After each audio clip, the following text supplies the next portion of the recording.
incredible, man. Like, I watched you do a whole show right in front of my face. Yeah, I was. Oh, shit.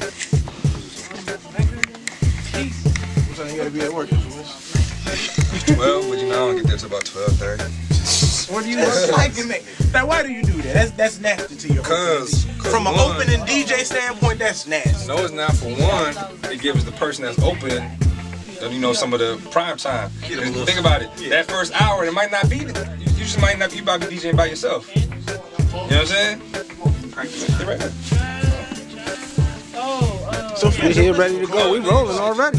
You recording? Yeah. You know where you at? Yeah. You in the studio? Yeah. With the boy Cannon. Yeah. Boy Infamous. Yeah. Most other motherfuckers. And everybody else in this bitch. You know what I mean? What's good, Cannon? Gangster, we just working. What's happening, family? What's good, everybody? I got my pajamas on. I see. I got everything you need. You know what I mean? Keyboard, we got Pro Tools, we got a mixer. We working. So how y'all get together, man? How talk? We've been fucking with each other. Okay. You know what I'm saying? I mean, the first time I ever met him was with Stat Quill. You know, I was doing all Stat Quill mixtapes. Okay. And he was in there, and he wound up being the DJ. Next thing you know, I left, started making beats. I turned around, he's the biggest DJ in the city. Wow. Like, he took my shit. He took all my shit. I was like, I ain't in business no more. Taking all the hot spots, huh? You gotta get it in, man. You know, we got the city down. So talk to me, man. Let me know what's happening at the radio station. What else you got going on? I hear you got a few things happening. People Station, V103, #1 station in the South. You know what I'm saying? I mean, it's my station. I mean, that's big. You know, if you don't think you #1, who gonna think you #1? They are #1. Shit, I came front. You know what I mean? Got the Sirius satellite going down, you know what I'm saying? Infamy Radio. Uh-huh. You know what I'm saying? Got you know, all the clubs in Atlanta, all the big clubs in Atlanta.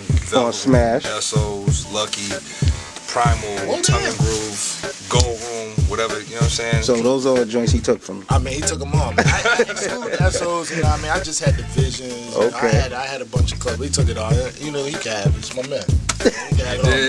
You know what I'm saying? Main event. Just became part of the heavy hitters, you know what I'm saying? Shout to Enough, everybody in New York. You know what I'm saying? Heavy hitters now, you know what I'm saying? So we working, you know what I mean? Collab with Don on everything, you know what I'm saying? This is the team right here, you know what I'm saying? It's a lot more of us, but, you know what I'm saying? We saw eye to eye, you know what I'm saying? I respected his grind, he respected mine. We got together after we left the bullshit and just got it popping, you know what I'm saying? Now, Don, what's good with you, man? Because I know you've been banging them keypads for a minute, putting them hits out there. Man, I'm just trying to get that, you know, that full steam year this year and try to go and get them Grammys, you know what I mean, for 2011.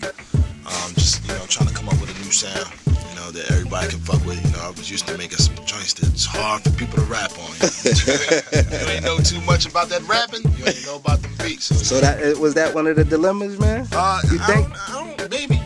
Yeah. I would say maybe. I mean, it's really hard for, you know what I mean, for cats to rap because, you know, I got that bounce. Yeah. You ain't gonna find that nowhere else. If you can't catch that bounce, I feel sorry for you. Well, let everybody know that's watching right now that all over the world, on the DVDs, in the street, on the internet right now, that may be tuning in to Industry Muscle right now, some of the joints that you put out that you may be famous for. Let's start off with some of the records they don't know. You know what I mean? I know a record that nobody knows I did for Bow Wow back in the day. It was on Drumline. Okay. I did a joint for JD, a joint called One of Them Ones. I think he had the Kid Slim on it. Okay. Go Crazy with Jay-Z and Jeezy. You know what I mean? And a host of other Jeezy records. Now I got a bunch of mixtape records. And I got Cannon with Lil Wayne and T.I. and Busta Rhymes and, you know, the whole industry. I said the industry remix.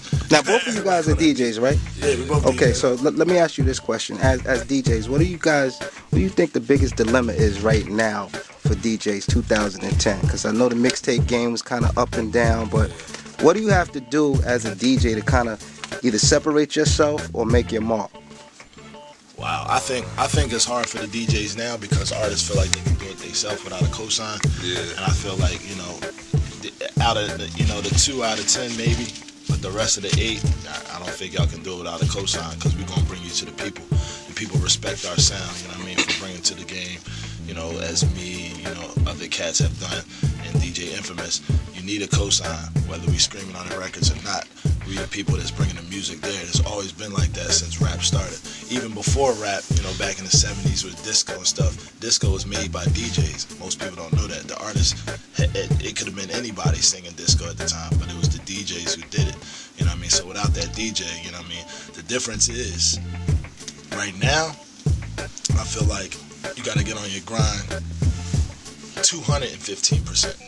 Because in a day and age when, you know, record sales is down, a lot of people ain't gonna use the DJ. They're just gonna go straight to YouTube and use DJ YouTube or DJ Twitter, you know what I mean?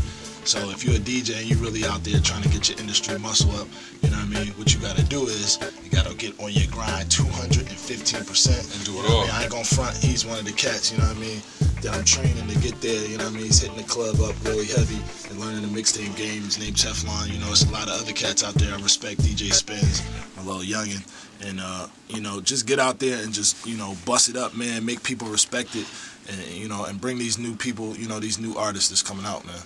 And promote. You gotta promote yourself heavy when you're a DJ. You know what I'm saying? You gotta let the people know everything that you got going on at all times, whether it's Facebook, Twitter, posters, email blasts, whatever the case may be. If you're a DJ, you always gotta promote yourself. There's always another DJ that's ready to come in. Because your email blasts are killing them. I just got 2 to my phone. You know what I'm saying? So, and he mentioned Twitter and, you know, the YouTube.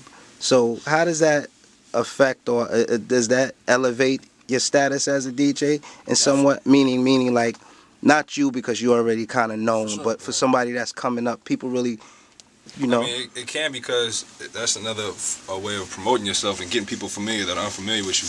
Like, you could take for example, you could take a mixtape, right? Since the mixtape game is kind of fucked up. So, but nowadays you could take a mixtape and you can just, let's say you got 20,000 followers, you can just download the whole mixtape. Like, you send it to all your followers, they can all just download this shit. Next thing you know, you got 20,000 people checking your shit out, and they gonna retweet it to their peoples or whatever. If there's fire, it just keeps going on, and people that didn't know you now. You know what I'm So saying? my next question to you guys as DJs, how important is embracing the internet and technology? You know, for artists that make, You ain't got that. like, You might as well hang it up. You might like as well- how often are you guys or your assistants or the people you got running on the internet pushing y'all, you know, your Every thing, other your hour. handle? Every other hour, every day, 24/7. You want to be in it. Like, I'm not gonna lie to you. If you're a DJ and you spin records or you spin CDs, it's fine. But to elevate it, you gotta go to the next level while using this net and viral services, man. If you don't do that, man, you're gonna get lost in the sauce. I know they keep coming out with new stuff every 5 minutes. Hell yeah. I mean, I got anything from this little airport system right here to keep me on these blogs, help me, you know, learn about these artists. Every time they come in, you know, I got cats around me like, yo, you gotta hear Birds by Shorty Low. Yo, you gotta hear Show Out by Roscoe. Yo, you gotta hear Drake's new joint. Yo, you gotta do, you know what I mean? I don't want that. I want to do it myself. I want to know everything. So by the time they come there, I can sing the first verse. Gotcha. You feel me? So, you know, if you want to be a good DJ, man, you got to know everything that's going on. You know, of course, a couple will slip by you every now and then, but if you're on your grind, you're going to catch most of it. Hey, you know what it is, man. DJ Infamous, a.k.a. the main event, Industry Muscle, baby. Tuned in. Man, it's your boy, Guy Cannon. You know, I'm in the studio, got my pajamas on. But guess what? I'm a one-man army, and I'm out here, Industry Muscle. I gets it in.